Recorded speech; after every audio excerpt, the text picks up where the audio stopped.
Halo, selamat malam warga Cilegon dan Indonesia pada umumnya. Assalamualaikum warahmatullahi wabarakatuh. Waalaikumsalam. Pada kesempatan malam hari ini kita ngopi malam hari yang kita akan beri nama apa kira-kira Kang Asep?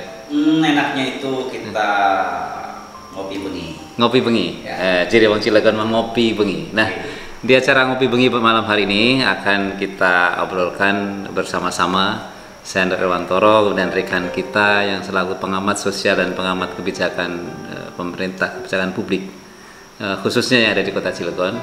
Kira-kira ada isu-isu apa saja di Kang Asep di Cilegon ini yang menurut Kang Asep menarik dan menjadi persoalan pokok dan mendasar bagi warga Cilegon? Ya, saya melihat Cilegon ini kota yang memang banyak disoroti oleh masyarakat juga, terutama dalam penganggurannya, kemudian juga dia juga punya kultur yang. Tapi kan industri di Cilegon banyak, tapi pengangguran banyak juga. Itu dia ironisnya. Oh. Ya, salah satunya itu. Yeah. Dan juga tentang Cilegon ini terkenal dengan kota sejarah sebenarnya. Jadi ya mungkin juga terkait dengan budaya dan juga akhlak, adab, seperti itu. Ini perlu menjadi. Ada persoalan itu karena memang soal akhlak, soal adab, kemudian ada isu-isu terkait perilaku. Pastinya ada. Oke. Dan juga tentang yang tidak kalah pentingnya lagi adalah tentang pendidikan tentunya yang menjadi ruh daripada pengembangan potensi SDM. Oke. Jadi Kak Asep, kita coba mulai masuk dari wilayah Cilegon ini kan yang saya tahu punya geografis dengan luas 175,5 km persegi dan sepertiganya itu sebenarnya adalah industri. Nah, tapi juga kita sangat menyadari dengan jumlah penduduk yang ada di kota Cilegon ini adalah kisarannya 418.000. Mungkin sekarang pasti udah tambah ya karena tiap hari pasti ada kelahiran, tapi juga akan pasti ada kematian. Nah, kita ambil dari persoalan yang pertama, Pak Asep, kota sejarah umpamanya. Ya, kita kan jarang mendengar bahwa Cilegon menjadi kota sejarah, bahwa dulu ada sejarah perjuangan masyarakat Cilegon, kemudian dalam keturunannya sekarang kan menjadi darah berjuang itu masih ada, tapi kelihatannya kurang muncul di persoalan-persoalan Cilegon. Sebenarnya apa yang menurut Pak Asep lihat? Mungkin generasi anak-anak muda kan belum tahu, belum tahu tentang itu ya. Seiring waktu berjalan memang sudah banyak sekali yang menutupi hal itu, tapi perlu yang di minimal flashback ke belakang bahwa Cilegon itu sejak yang kita kenal bersama 1888 zamannya kolonial Belanda itu yang memang sudah menjadi kota perjuangan. Ya. Kita mengenal istilahnya geger Cilegon. Geger Cilegon. Dan hal ini pastinya terkait dengan institusi pendidikan juga yang di dalamnya ada, yang dia membudayakan ataupun membumikan budaya-budaya yang dulunya memang perlu dicatat gitu kan, tapi sampai sekarang itu hilang gitu kan. Dan institusi itu ya waktu itu yang sudah muncul itu di 1924 itu hanya 2 perguruan. Ya. Pertama adalah perguruan Al-Khairiyah, yang kedua adalah perguruan Al-Jawharut An-Naqliyah yang ada di Cibabar. Nah, ini tidak lepas daripada para pejuang yang ada di dalam dunia pendidikan di perguruan itu sendiri. Jadi basis utama masyarakat Cilegon sebenarnya adalah madrasah. Pendidikannya adalah pendidikan agama ya. Jadi artinya menjadi Cilegon menjadi kota agamis. Oke, itu dalam track record perkembangannya sehingga akhirnya pun kita muncul punya pahlawan di kota Cilegon ini. Ya, waktu perjuangan dari Kiai Haji Samun Kiai Haji Samun di tahun 1924 itu yang memang waktu membudayakan sebuah religious attitude and behavior itu sudah ada saat itu gitu kan. Bahkan bagaimana memperjuangkan Cilegon ini menjadi salah satu kota yang bisa menjadi cahaya lah. Makanya sempat terkenal juga sih. Sangat terkenal. Ya. Jadi ada yang nyebut katanya bilang bahwa Cilegon ini kota santri. Kota santri. Kota santri. Dari berbagai pelosok Indonesia Ya. itu belajar agama ke Cilegon. Betul. Ya. Oke, Kang Asep, kita juga lanjut kepada kondisi sekarang 20 tahun Cilegon menjadi sebuah kota. Kota madya, ya, menjadi sebuah kota madya, kota mandiri. Apa korelasi dengan sejarah yang Kang Asep lihat terkait dengan soal agama dan pendidikan agama dan sebagainya? Kalau saya melihat bahwa pendidikan agama itu kok sekarang itu seperti termarginalkan. Nah, secara kelembagaan. Secara kelembagaannya juga, yang akhirnya aplikasi di generasi para pelajar ataupun anak-anak muda itu kan tidak terlepas daripada budaya, seperti budaya adab, akhlak itu sebagai fondasi yang fundament. Ya, itu yang memang harus dimiliki oleh setiap generasi muda. Itu seperti tidak terlihat, tapi dasarnya sebenarnya ada. Dasarnya adalah bahwa dalam perilaku keseharian, gitu kan. Kemudian juga bagaimana sikap terhadap orang tua, sikap terhadap guru, saling menghargai, saling menghormati. Itu sebenarnya ada. Ada, tapi hanya teraplikasikan dalam beberapa keadaan dan juga beberapa situasi yang ada gitu. Jadi Kang Asep, dulu anak Cilegon itu ke madrasah itu menjadi wajib. Ya, betul. Sekolah itu madrasah itu wajib. Ya. Karena semua ilmu agama itu diambil dari pelajaran pendidikan yang di madrasah sebelum pendidikan umum berkembang. Betul. Tapi hari ini gimana perkembangannya? Tidak secara akademik itu memang dari segi kelembagaan, seperti kenapa saya bilang tadi termarginalkan, karena memang tidak diambil sebagai satu syarat untuk melanjutkan kepada jenjang pendidikan berikutnya. Padahal pendidikan di madrasah itu sangat fundamental sekali, karena disitulah seorang anak itu dia mempelajari abatasa, disitulah juga mengenal hadis-hadis, mengenal Al-Quran lebih mendalam. Itu sangat fundamental sekali gitu. Nah, mungkin beda dengan kota-kota lain yang memang sekarang saja mensyaratkan. Jadi madrasah yang kita maksud madrasah diniyah ya? Ya, diniyah. Oke. Atau juga ada asumsi bahwa karena keberadaan madrasah itu di bawah Kemenag, yang diartikan menjadi anak kandungnya pusat, sehingga daerah seolah-olah tidak punya kewajiban terkait dengan. Bagaimana persoalan asumsi seperti itu? Nah, itu dia. Jadi sambil ngopi Pak, siap santai aja Pak. Ya. Apa namanya? Memang ada asumsi bahwa kalau madrasah itu afiliasinya kepada Kemenag. Jadi semua bantuan-bantuan, support dan sebagainya berharapkan berharap ataupun asumsinya ya memang harus dari pusat. Ya. Pemerintah daerah itu seolah ya tidak ada tanggung jawab lah. Sehingga kalau kasus seperti hari ini ada madrasah diniyah yang rubuh, kemudian honor guru madrasahnya sangat rendah, kemudian juga orang tua murid juga partisipasi membiayai anak ke madrasah juga berat atau keberatan barangkali. Saya kira itu adalah korban dari asumsi itu. Ya. Nah, ini yang harus diklarifikasi. Nah, sekarang juga kita ingin lihat korelasi antara madrasah dengan soal perubahan perilaku masyarakat. Kan juga sekarang kita lihat Cilegon, perubahan perilaku itu nampak. Kota Cilegon sendiri yang kota yang dibilang dulunya adalah kota santri, hari ini menjadi kota industri, kota hiburan, kota apalagi yang kadang-kadang kita kurang enak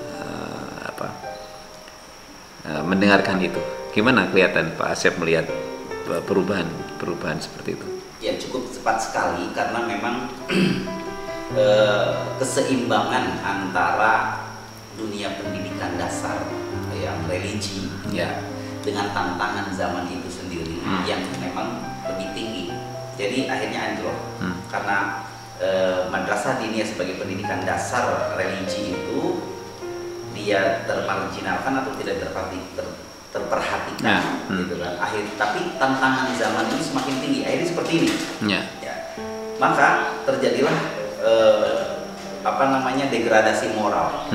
Degradasi moral ini terjadi karena memang cepatnya tantangan zaman, tapi tidak diimbangi dengan perhatian terhadap pendidikan dasar yang sifatnya religi, terutama di madrasah diniyah. Betul. Nah, makanya juga mungkin harapannya Pak Asep terkait dengan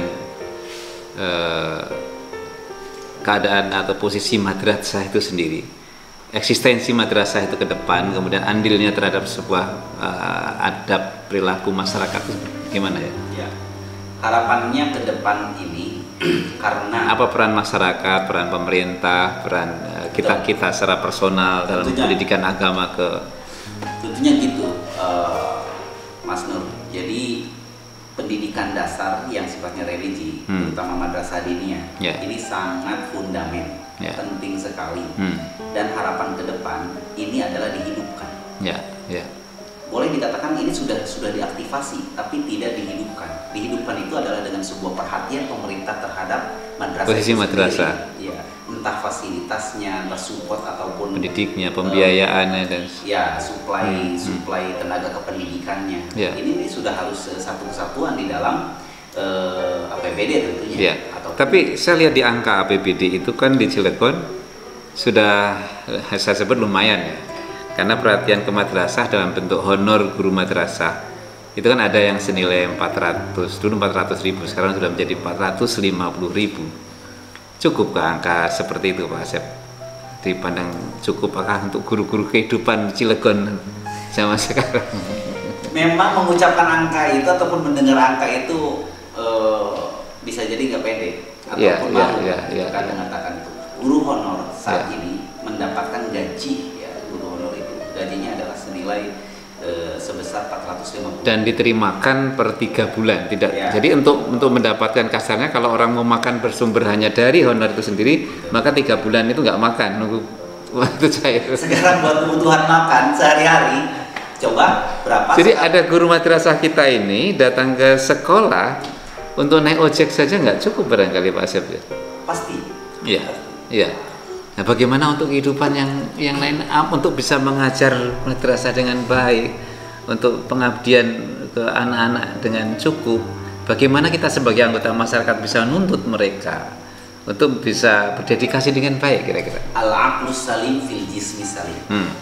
Akal yang sehat terdapat pada jiwa yang sehat juga, ataupun jiwa yang kuat, ataupun bahasa kitanya adalah dalam badan yang sehat. Nah sekarang kalau masyarakat kita kekurangan gizi, masyarakat kita kekurangan makan, masyarakat kita tidak sejahtera, ya kan? Bagaimana dia melakukan sebuah suplai pendidikan ataupun mendidik, membina generasi-generasi penerus bangsa?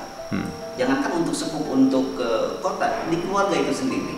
Ketika guru honor, misalkan katakan dia mendapatkan insentif katakan ataupun gaji sebesar 450.000. Sekarang anak SD aja bisa menghitung kebutuhan makan sekarang berapa? Bagi 30 ya bagi 30 hari berapa? Kan seperti dibagi 30 hari 15.000 ya, 15.000. Bapak merokok sehari berapa Pak? Jadi nggak ketemu ya. Yang paling unik adalah sekarang sudah zamannya ganjil. Betul. Jadi sekarang yang disuplai, yang kebutuhan masyarakat untuk ini paket data saja. Betul. Bukan hanya 9 bahan pokok saja. Sekarang sudah 10. Handphone ini sudah menjadi kebutuhan pokok sekarang tanpa disadari. Ketinggalan handphone 1 kilometer aja bisa balik lagi, istilahnya. Kemudian bagaimana sekarang kita lihat anak-anak kecil sudah menggunakan handphone ataupun gadget untuk fasilitas mereka bermain. Jadi sangat kelihatan keberpihakan dari pemerintah itu sangat kurang terhadap perkembangan madrasah khususnya diniyah ini. Belum cukup menurut Pak. Menurut saya perhatian mungkin ada tapi kurang. Tapi kurangnya banyak. Kurangnya banyak. Maaf karena katakan tadi yang Bapak sampaikan. Ada madrasah yang roboh. Saya tanya, itu yang memperbaiki madrasah siapa?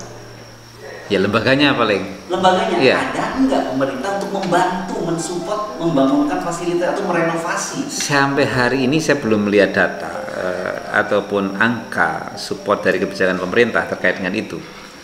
Entah karena alasan kembali itu adalah menjadi merasa bukan wenangnya, atau memang kepedulian yang memang belum muncul dari para pihak yang sekarang ada. Dengan APBD, Ya, APBD yang ada, Ya. itu nilainya berapa tadi?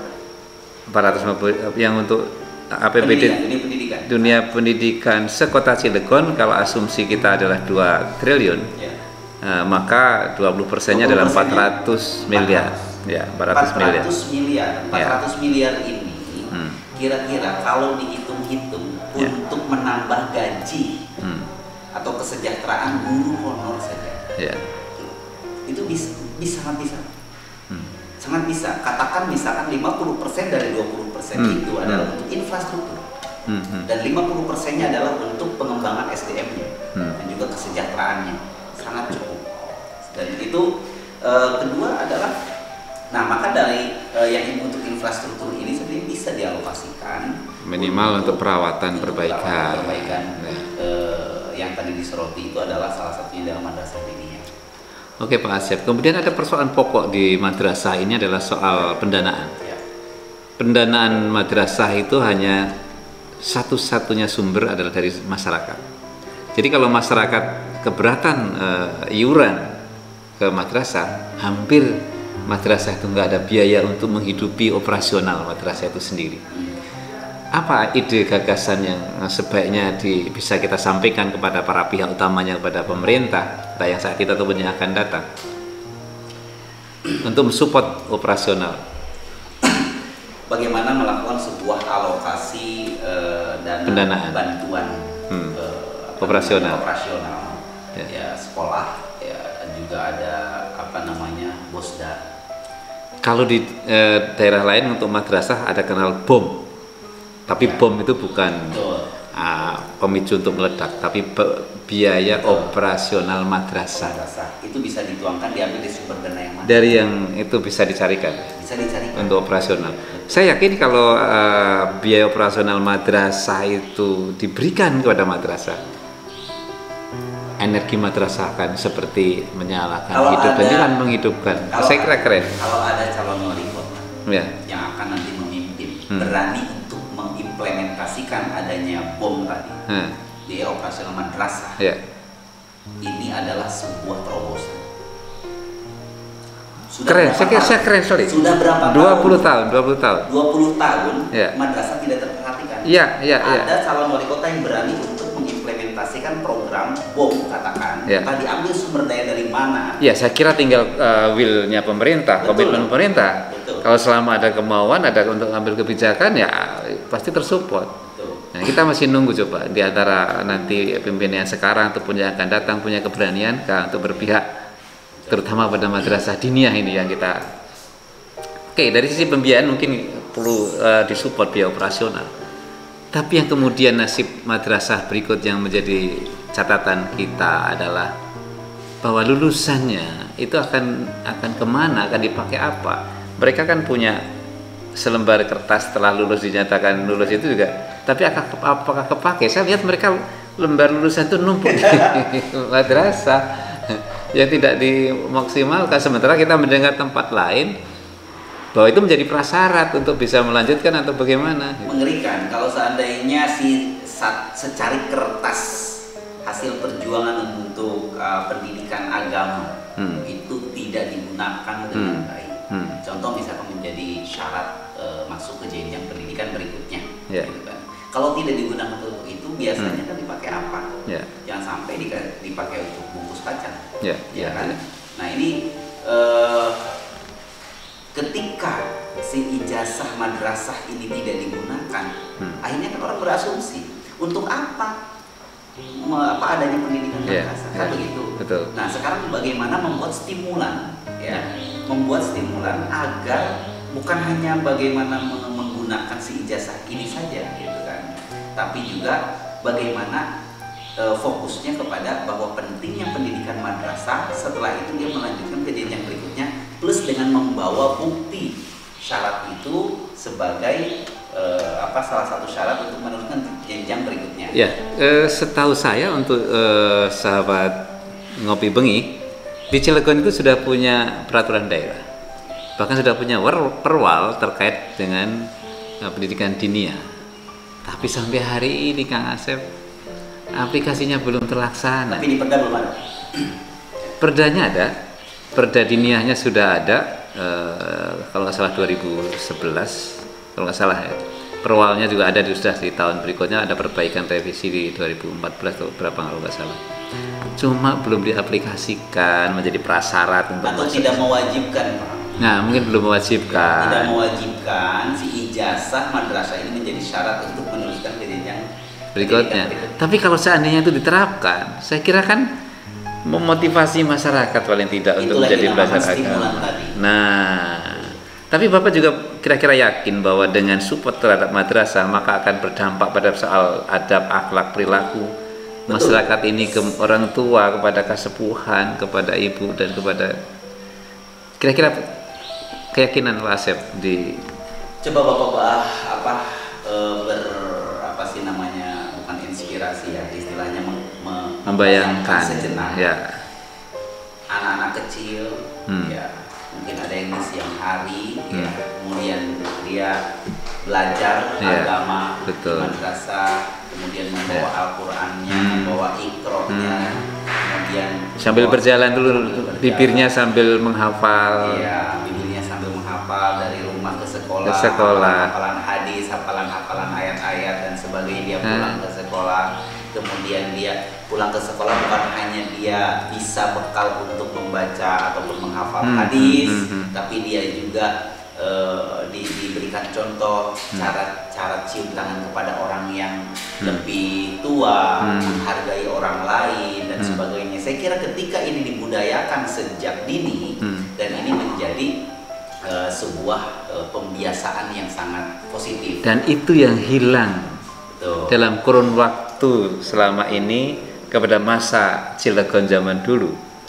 Ketika zaman dulu madrasah menjadi pokok, pendidikan pokok masyarakat, sedikit agama menjadi pedoman utama. Nah, sekarang punya PR berat kita untuk menggiring ke sana, sehingga berharap dengan kebijakan itu kita punya keyakinan bahwa Cilegon ke depan kota santri itu bisa dikembalikan lagi harapannya. Bisa, dengan syarat harus ada pemimpin ataupun wali kota yang siap ataupun berani melakukan terobosan di bidang pendidikan, khususnya memperhatikan dinia, madrasah dinia. Oke. Baik Sobat Ngopi Bengi yang kita banggakan, kita akan masuk pada suatu isu yang berikut. Soal keberadaan ratusan industri di kota Cilegon, dan industri-industrinya sangat strategis, industri yang sangat besar dan padat modal. Tapi juga kita mendengar tentang isu pengangguran yang ada di kota Cilegon. Data BPS Provinsi tahun kemarin 2019, atau yang terakhir itu 9,6. Nah, 9, hampir 10%. Jadi kalau diperkirakan jumlahnya kurang lebih 42.000. Dan saya yakin dengan keberadaan sekarang ada persoalan COVID, makin hari jumlah itu makin bertambah. Ada sebuah ironi. Apa yang keliru yang Pak Asep lihat dari soal lapangan pekerjaan yang begitu luas, tapi juga jumlah pengangguran yang terbesar kedua di Provinsi Banten ini, Pak Asep? Ya, cukup complicated. Ya. Cukup complicated. Ironis itu terjawab dengan komplikasi masalah yang ada. Ya, pertama adalah kepentingan. Ya, tentunya pasti ada masalah kepentingan ataupun keberpihakan. Keberpihakan. Ya, keberpihakan. Karena ketika ada sebuah budaya keberpihakan, maka akan ada sebagian orang yang tersingkirkan, katakan seperti itu. Atau mungkin juga tidak adanya sebuah regulasi yang mengatur dengan tegas sumber daya daerah, ya, ataupun mengutamakan kearifan lokal, ya, ataupun SDM lokal itu diutamakan seperti itu. Nah, bisa saja seperti itu. Jadi apa karena dianggap bahwa SDM di masyarakat Cilegon itu kurang kompetitif bersaing dibanding dengan masyarakat dari luar Cilegon, atau seperti apa umpamanya Pak Asep? Ada yang mengatakan begitu. Jadi misalkan salah satu perusahaan mengatakan boleh dari sini, yang penting punya kemampuan dong, bisa bersaing dengan orang-orang yang dari luar kota, dari Bekasi juga. Pada banyak yang berduyun-duyun Bekasi dan luar kota yang lain lah gitu kan katakan. Nah, untuk itu sebenarnya kita kembali kepada sebuah fitrah manusia, bahwa manusia itu berkembang itu dididik, dibina, dilatih. Jadi harus ada hal lebih yang dilakukan oleh pemerintah utamanya untuk menyiapkan yang sesuai dengan menyiapkan, kemudian membina, ya kan, membina. Ini bagaimana dengan perusahaan banyak nih di sini supaya kita bisa membatasi ataupun ada regulasi prosentase mana yang diambil dari SDM daerah, mana yang dari luar, berapa persen, ya. Sudah ada perda yang mewajibkan seluruh perusahaan menerima tenaga 70%-nya wajib dari lokal. Dari lokal. Apakah itu dilaksanakan atau tidak, gitu kan? Kalau misalkan tidak dilaksanakan, alasannya apa? Oh, nggak ada yang kompeten misalkan di bidang. Nah, kompetensi itu dilatih, dibina. Jadi menyiapkan, kemudian diberikan. Jadi industri pun saya kira berkewajiban. Betul. Ya, selama sudah berpihak bahwa utamanya adalah warga Cilegon sendiri, maka ya industri, ya pemerintah, ya masyarakat sendiri memang punya kewajiban menyiapkan diri untuk supaya bisa ada kesaingan. Di luar soal industri, Asep, apa langkah-langkah yang mungkin bisa disampaikan supaya serapan tenaga kerja itu banyak? Kan kita lihat bahwa 90% serapan tenaga kerja adalah sebenarnya bukan industri, tapi UMKM. Nah, apa harapan tentang UMKM itu sebagai Asep juga pelaku UMKM? Ini yang kadang dilihat sebelah mata ya. Jadi penganggurannya tinggi, terus kemudian pengangguran itu adalah orang yang tidak kerja, dilihat sebelah mata ya. Jadi penganggurannya tinggi, terus kemudian pengangguran itu adalah orang yang tidak kerja. Sekarang yang tercatat adalah orang yang tidak kerja di mana, kan? Tidak kerja di industri. Nah sekarang bagaimana orang yang memang tidak kerja di industri tapi dia pelaku usaha? Nah ini apakah dia dilihat masuk ke dalam data sensus itu ya di dinas ketenagakerjaan atau tidak? Nah yang kedua adalah menyoroti kepada pembinaan tadi, bagaimana melakukan sebuah pembinaan jiwa wirausaha ini solusi. Jiwa wirausaha itu, entrepreneurship itu sangat penting untuk siapapun, baik dia itu pekerja, dia tidak melihat profesi apapun. Nah ketika seseorang itu punya jiwa entrepreneurship, jiwa wirausaha yang bisa dikembangkan, dia istilahnya ini tidak akan mati kelaparan. Tantangan zaman, pekerja asing berduyun-duyun datang, tapi karena dia punya kemampuan jiwa wirausaha, dia bisa melakukan sebuah manuver-manuver usaha ataupun mental, namanya mental manuver ya, untuk berkreasi, karena jiwa wirausaha itu bisa menghasilkan kreasi dan inovasi. Nah ketika muncul inovasi itulah dia merasa tidak mati. Lalu langkah apa di kota Cilegon ini yang Pak Asep lihat? Apa terbatasnya tempat-tempat usaha yang bisa digunakan oleh masyarakat, atau apa yang masih butuh disiapkan barangkali oleh pemerintah atau siapapun, perusahaan umpamanya? Selama ini saya melihat bahwa untuk ke tempat usaha ya masyarakat perlu diperbanyak. Dan banyak dan sedikit ya, ini saya perlu melihat bahwa ini adalah program dari pemerintah yang sangat maksimal. Kebanyakan usulan dari masyarakat. Inisiatif masyarakat punya keinginan di sini dengan dagang bareng-bareng di sini. Kayak di Bundaran Perumnas, namanya kumpul sendiri inisiatif. Kumpul di situ di Bundaran Perumnas, itu konsep dan ide usulan siapa? Itu kan sebuah kegiatan yang memang natural. Masyarakat ini dagang, yuk ngumpul di sini, baru ini dilegalisasi. Akhirnya bukan yang semestinya dipakai pun dipakai untuk jualan. Ujungnya pasti akan ada masalah. Maka pemerintah harus punya kreasi juga. Jadi harus punya kreasi untuk melakukan sebuah tindakan-tindakan akomodatif bagi para pelaku usaha kecil tentunya. tentunya. Atau paling nggak mungkin di setiap wilayah-wilayah, di setiap kecamatan kah, syukur di desa lah, atau kelurahan yang ada di Cilegon yang punya tempat dan sebagainya, disiapkan oleh pemerintah atau bekerja sama dengan perusahaan kah atau siapapun ya. Betul. Jadi memang ada perda untuk pedagang, contoh pedagang kaki lima ya. Ya. Dulu isinya bunyinya adalah pengendalian PKL, ya kan, dirubah ditambah lagi pengendalian dan pembinaan. Ini memang salah satu yang solutif, tapi pembinaan itu artinya dia melakukan akomodasi terhadap fasilitas. Ketika misalkan sekarang yang tersirat di pikiran kita ketika PKL itu adalah musuhnya Pol PP. Clearnya PKL musuhnya Pol PP, bukan musuh. Maka tempat usaha Bapak itu tiap hari datangnya Satpol PP apa polisi. Jadi Pol PP misalkan melakukan sebuah tindakan perapihan, tujuan perapihan, tapi tidak ditempatkan. Tidak menyiapkan tempat. Betul. Nah ini hal yang memang perlu dilakukan bersama-sama, tidak hanya mengusir pedagang, tapi tidak melakukan penempatan ataupun melakukan akomodasi. Kang Asep yakin jika ada nanti calon yang pamannya, sesumbar saya akan bakal bisa menyiapkan menyerap tenaga kerja dalam 100 hari sekian ribu orang. Apa kira-kira yakin dan bisa? Bisa. Yakin. Yakin. Karena salah satu terkenalnya Cilegon adalah kota pengangguran. Karena kedua dari Kabupaten Serang, tertinggi kedua di Banten. Nah ini perlu mendapat perhatian khusus dari pemerintah siapapun yang nanti memimpin daerah kota Cilegon ini, ya, dengan melakukan sebuah tindakan-tindakan progresif dan juga hal-hal yang sifatnya pro terhadap kegiatan usaha UMKM. Contoh misalkan membuat kegiatan UMKM itu memfasilitasinya di tiap kecamatan. Misalkan Cilegon punya 8 kecamatan. Punya 8 kecamatan, diberikanlah tempat ruang, di mana di sana adalah one stop service lah katakan. Semua serba ada.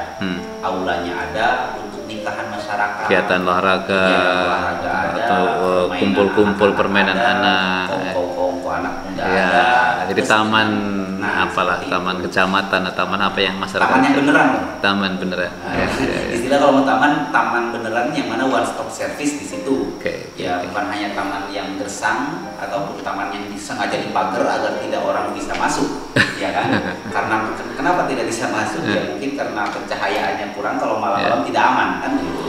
Jadi memang tapi taman yang dimanfaatkan oleh masyarakat untuk semua kegiatan, bukan hanya olahraga saja. Jadi dengan bermitra dengan industri, pengembangan UMKM, yakin soal pengangguran bisa dikurangi, lapangan kerja bisa diciptakan, dibentuk bareng-bareng antara para masyarakat yang punya minat, atau bisa diajari dengan para pihak. Sangat bisa, karena kegiatan ekonomi masyarakat ataupun ekonomi kerakyatan ini bisa menopang ataupun membantu pertumbuhan ekonomi secara keseluruhan. Bahkan di saat situasi COVID seperti sekalipun, UMKM itu bisa dikembangkan, tetap hidup, dan juga bisa tetap dikembangkan. Artinya tinggal kerjasama saja dengan pemerintah. Hal-hal apa saja yang memang boleh dan tidak boleh di dalam ini. Sekarang zamannya COVID, apalagi pedagang misalkan dibatasi jamnya, gitu kan? Jamnya dibatasi, kerumunan tidak boleh. Terus solusinya apa? Itu kita coba masih di sisi lain, pemerintah di sisi lain tidak bisa untuk memenuhi. Kalau misalnya ditutup pedagang-pedagang kecil ini, ditutup close misalnya, solusinya apa? Apakah pemerintah mampu untuk memberikan suplai kebutuhan sehari-hari? Tapi kelihatannya sekarang teknologi menjadi support pokok terkait dengan pengembangan UMKM ataupun nanti ketika kita bicara pendidikan. Artinya usaha sekarang kan bisa lewat online. Perkembangan 4.0 atau 5.0. Orang yang kreatif mampu untuk itu, tapi orang yang gaptek, handphone saja, handphone jadul gitu kan, dia sulit untuk berkreasi. Gitu. Tapi kan mestinya kan ada ada kemauan, ada keinginan terkait dengan kebijakan, atau pemerintah menyediakan fasilitas untuk pengembangan usaha. Barangkali kalau memang nggak tahu nanti terkait dengan fasilitas untuk online, sehingga masyarakat usaha ada entah bentuknya bantuan atau mungkin bisa gratis ketika ada fasilitas online yang bisa digunakan. Karena memang ini harus kerjasama antara semua pihak, baik pelaku usaha kecil itu maupun penikmatnya, ya kan. Jangan sampai ketika di satu tempat diberikan peraturan, karena memang ada peraturannya dari pemerintah provinsi dan juga pusat terkait COVID itu, kemudian diberlakukanlah jam-jamnya, yang mana itu lebih menyempit. Yang kedua adalah disiplinnya supaya tidak berkerumun, sedangkan budaya wong kita ini hanya ngopi satu gelas, ngobrolnya suwe, ngobrolnya lama, sejam, ngobrolnya 1 jam 2 jam, berkerumun. Nah ini harus sama-sama, intinya harus sama-sama bagaimana solusinya. Dan untuk menyikapi yang tadi kreatif itu, kalau orang yang punya kreatif inovasi, dia kerjasama dengan provider e-commerce, provider e-commerce yang memang dia penjualan online dan sebagainya. Tapi kan juga butuh diajari kan, soal itulah fungsi pengasuhan, pendampingan. Itulah yang dinamakan tadi fokusnya kepada pembinaan tadi. Pemerintah, contoh misalnya balik lagi pemerintah pelaku bisnis e-commerce dipanggil, diundang nih, masyarakat Cilegon mau jualan online, klimen caranya gitu kan. Seperti itu. Nah, kalau memang tidak provider nasional, bikinnya yang lokal, yang lokal, e-commerce untuk penjualan ataupun perdagangan kecil untuk masyarakat. Pelayanan itu dilakukan. Oke, Kang. Baik. Sahabat Kopi Bengi, satu isu yang kita bahas lagi adalah di persoalan pendidikan. Saya kira akan lebih menarik. Cilegon menetapkan pendidikan gratis, tapi dalam fakta yang ada sekarang, masyarakat dibebani belanja untuk beli buku, LKS. Sekarang dengan COVID ini ada soal kuota internet belajar, belum soal fasilitas HP, notebook dan sebagainya. Gimana Kang Asep nih? Mama udah pada marah-marah terkait dengan sekarang persoalan pendidikan di Kota Cilegon. Jadi bilang gratis, ternyata bebannya juga masih nambah lagi. Apa yang mestinya, atau isu apa lagi yang bisa Pak Asep lihat? Untuk pendidikan? Pertama adalah semua pihak harus menyadari bahwa pendidikan ini merupakan senjata untuk merubah dunia. Itu dulu saja. Karena pendidikan ini sangat penting, sangat strategis. Saya mengutip perkataan dari statement dari Nelson Mandela. Education is the most powerful weapon you can use to change the world. Yang artinya pendidikan itu adalah sebuah senjata yang paling ampuh untuk merubah dunia, bukan hanya daerah, tapi dunia pun bisa dirubah dengan pendidikan. Ini kata Nelson Mandela. Artinya bahwa kalau seandainya di pendidikan ini tidak diperhatikan, tidak diperhatikan dengan jeli, hanya peraturan, hanya di atas kertas saja, tapi implementasinya tidak sama seperti itu. Contoh misalkan ada yang memang pimpinan daerah mau melakukan sebuah tindakan gratis, menggratiskan sekolah. Gratis di mananya? Gratis di mana? Yang belum gratis di mana? Yang belum gratis di mana saja? Karena memang pendidikan kan tanggung jawab pemerintah, pemerintahan masyarakat juga. Ini menjadi bergaya politik yang cukup besar bagi calon wali kota untuk meng-up masalah ini. Misalkan pendidikan gratis, jangan hanya janji saja gitu kan, tapi implementasinya benar nggak gratis, dan gratisnya di mana saja. Jangan ketika di perjalanan, ketika dia masa kampanye mau gratis, tapi setelah implementasi dia menjadi wali kota, tapi kok ada tambahan ini itu. Kan Kang Asep, masyarakat tuh ngertinya gratis itu adalah tidak bayar. Tapi selaku praktisi pendidikan kan merasakan bahwa anggaran pendidikan yang dikelola dan diterima umpamanya dari bos, tapi mungkin juga masyarakat nggak tahu bahwa anak-anaknya itu adalah sebenarnya tersupport dana bos dari PAUD. Itu dapat PAUD dan TK misalnya 600.000 per siswa per tahun. SD itu dapat 900.000, SMP itu dapat 1.100.000, kalau SMA walaupun SMA wilayah provinsi 1.400.000 dan SMK-nya 1.600.000. Tapi ternyata ketika itu digunakan untuk operasional terkait kebutuhan sekolah yang sangat banyak, itu tidak cukup, Pak. Kenapa tidak cukup? Untuk kepentingan standar minimal saja, untuk aktivitas rutin, belanja rutin dari sekolah, itu memang untuk dituntut semakin tinggi mutu, itu tuntutan biaya kan pasti otomatis semakin tinggi. Nah, operasional perjenjang itu memang tidak cukup, maka bos pusat itu namanya bantuan, belum biaya. Nah, kalau biaya operasional itu memang kalau SD aja kisarannya adalah 2 juta rupiah, itu standar minim. Kalau sekolah yang maju pasti bisa sampai 3 juta. Nah, dengan 2 juta saja, kalau dapat bosnya baru 900, pasti kurang 1.100.000, Pak. Nah, harusnya kan ada, di tempat lain sudah ada, Pak, Bosda. Kalau saya ambil Jogja, saya ambil DKI, perbandingan Sumatera Barat, sudah ada Bosda, Pak. Ya. Maka pemerintah harus membuat sebuah kebijakan yang bisa dinikmati layak untuk masyarakat, khususnya di bidang pendidikan tadi. Kalau misalkan dia mau gratisnya di mana saja, seragam kah, buku kah, ya kan? Diambilnya dari alokasi mana saja. Di sini ada Bosda, ya kan? Seperti apa alokasinya yang harus diambil. Kemudian jangan sampai ketika memang mengatakan gratis itu hanya gratis SPP saja mungkin, ataupun hanya hal-hal tertentu saja. Tapi di perjalanannya seperti buku, kemudian belum lagi LKS, seragam, seragam dan sebagainya. Ini kok banyak yang masih bayar, katanya gratis. Seperti itu. Sementara buku itu sendiri di pos sudah ada, Pak, alokasi untuk belanja buku, tapi anak masih dibebankan buku lagi. Iya, ironisnya begitu, di BOS sudah ada alokasi untuk buku, tapi implementasinya suruh bayar buku.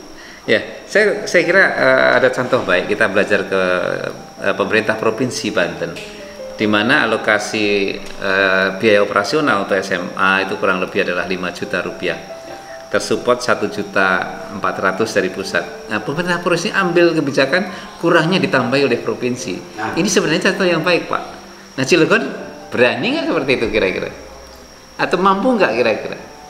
Kan kota industri, Pak. Justru itu, untuk melakukan terobosan baru sebagai pimpinan ataupun pemimpin kepala daerah, khususnya di bidang pendidikan, dengan kota industri yang memang banyak sekali perusahaan-perusahaan dan sebagainya, kemudian juga PAD-nya juga tinggi, ya kan, dan juga ini bukan kota miskin, Pak, Cilegon itu. Mestinya mampu melipatkan PAD. PAD ini juga dimanfaatkan. Yang hari ini kurang lebih 800 miliar, mestinya bisa berlipat dari itu. Bisa. Kalau sungguh-sungguh. Saya kira itu, Pak Sep. Malam hari ini isu yang luar biasa pada sobat ngopi bengi yang luar biasa. Kita challenge semua para pihak terhadap isu yang kita sampaikan. Sampai ketemu pada persoalan berikutnya. Selamat malam. Assalamualaikum warahmatullahi wabarakatuh.